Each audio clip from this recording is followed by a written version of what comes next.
Kreu i Partisë Demokratike Sali Berisha zhvilloi këtë të martë një konferencë për shtyp ku reagoi për trajtimin e Ilir Metës gjatë qëndrimit në paraburgim. Në një deklaratë zyrtare, Berisha cilësoi situatën si trajtim çnjerëzor dhe kërkoi lirimin e menjëhershëm të Metës. I hakmarrjes primitive të Edi Ramës.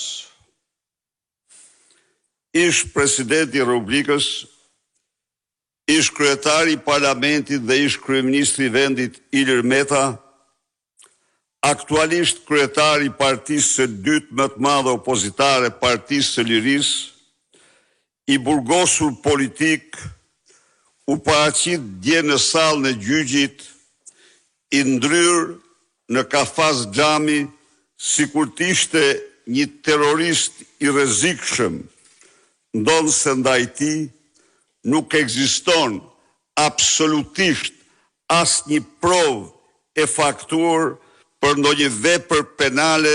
Sipas Berishës, paraqitja e Metës në sallën e gjyqit në kushte të repta sigurie është e pajustifikuar dhe cënon standardet e një shteti ligjor.